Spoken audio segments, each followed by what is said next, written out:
Whoa, that is bright. Well, just super excited to be at this point in our 2025 journey. This is kind of what it all builds to, is just getting to the season. You work all year for just a few days, and one of those days is coming up just a few weeks down the road, and opportunity to get back on the field with our team as a full staff and a complete team next week. So excited about that. Got some great young men with me.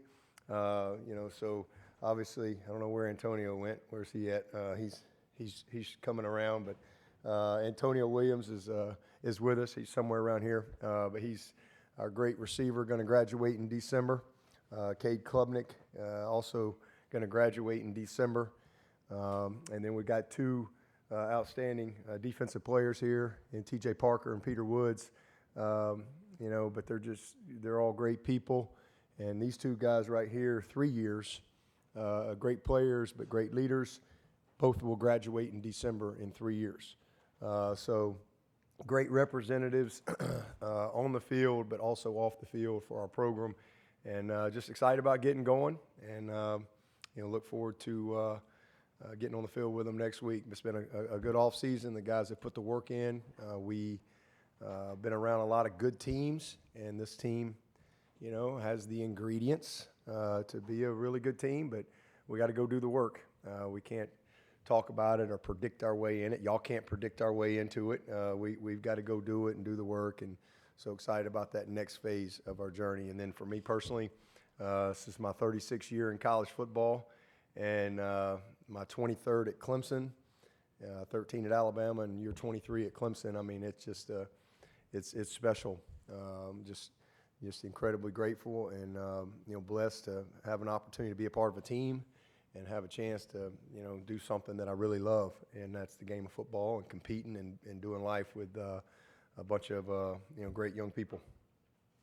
We've got about 12 minutes with Coach before we rotate into our student athletes, so I'll ask that you please identify yourselves and the agency you are with, and we will watch the hands go right up into the air at this point. So, Coach, we will start right side, third row. Again, from the third row back, please stand. Kenton Gibbs with Locked On ACC. Coach Swinney, there was a time a few years ago where people were having that conversation of had you fallen off at, a 10-11 game or 10-11 win season. What does it say about your consistency as a program that there's a perennial expectation of national championship or bust darn near? Well, I think we've earned that through consistency. I mean, we did something last year that only 4 teams in 160 years of college football have done. And, Nebraska did it with Coach Osborne, Coach Bowden at Florida State, Coach Saban at Alabama, and now Clemson. 14 straight 9+ win seasons, 13 of those 10+ win seasons. So, we've earned that through consistency, and that's really for us what it's always been about, is just being incredibly consistent. We're not perfect, but we're incredibly consistent. But that's because we're purpose driven, and we're relationship driven. And I think our program reflects that purpose in everything, in every aspect. We got the highest graduation rate in America. 13 out of the last 14 years we've been top 10 academically. We're the only school in America 14 years in a row top 25 in football and academics. So, we're a place that really values education. And again, that's the start of our purpose. And the kids that come there, they align with that. It's a holistic approach. And we've won as well. In the craziest, probably 3 years of college football, not only are we tops in the country in graduation, we're top in the country in retention, and fewest players leaving your program. So, we're purpose-driven, we're relationship-driven, and we've created a ton of consistency, not just in winning. We've been incredibly consistent, but how we've won, and that's by fulfilling the purpose that drives our program and drives the habits within our program every day. Coach, left side, first row. Coach Cole Bryson with the Fan Upstate. Earlier this morning, your quarterback was talking about this year's team being a veteran team with the amount of freshmen that you played the last 2 years. Obviously, you have to be talented, but in this new era and landscape of college football, how big of a hand up do you feel like the veteran presence gives your team going into the season? Well, I mean, it's awesome. I mean, experience, as they say, that doesn't come at a discount. Like we've got a bunch of great young men. Our quarterback, especially, that's had to, manage success well, and he's had to manage some failure well too. And he's grown into a great leader of our team. And the experienced guys, we have most of our team back. I think that again speaks to our retention.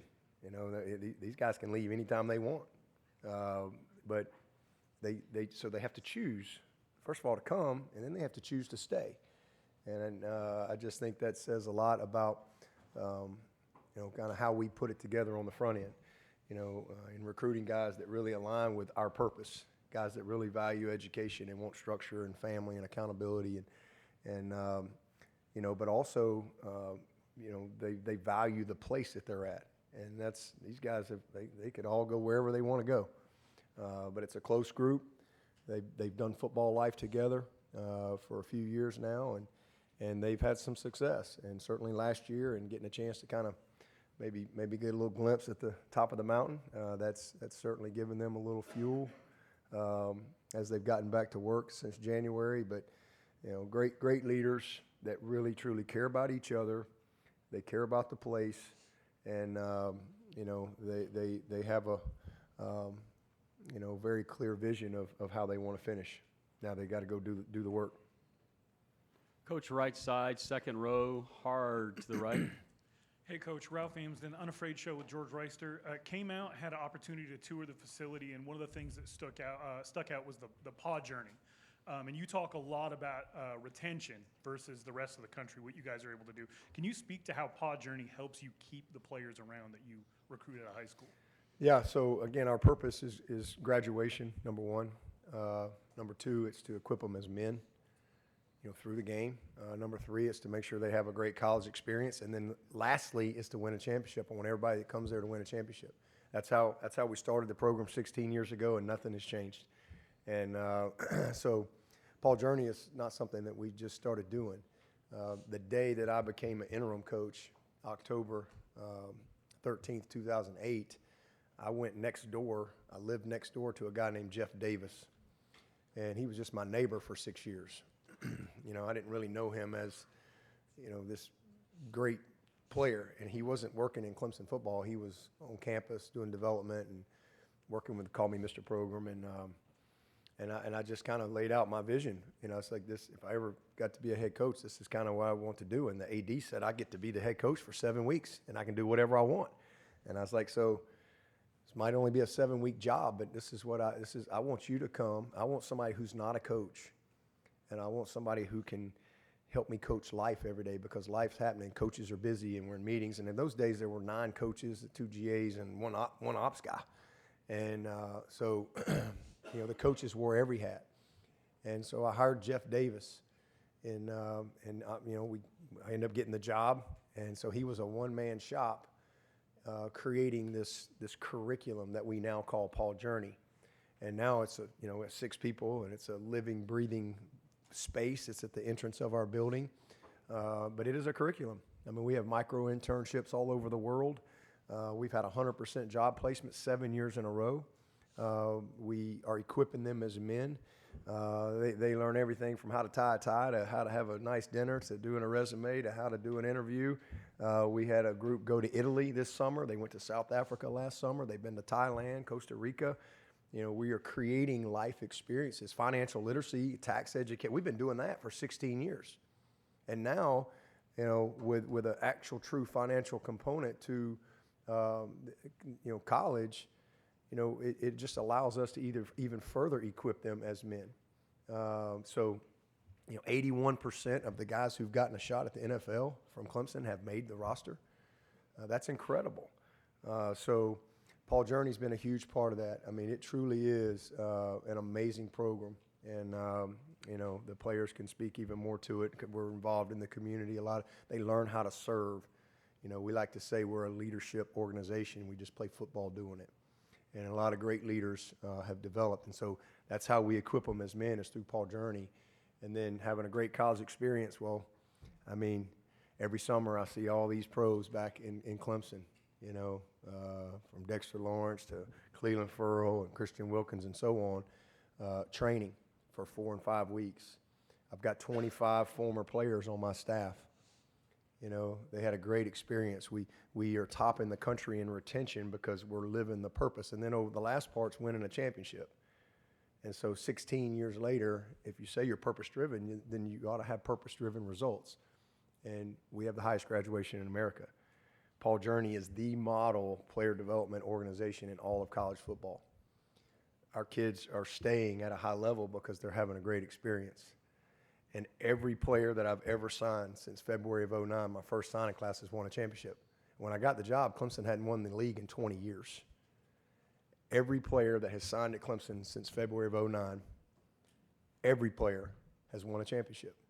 But it's how you win that I think really separates places and people. And you know, there's a lot of narratives, but that's the facts.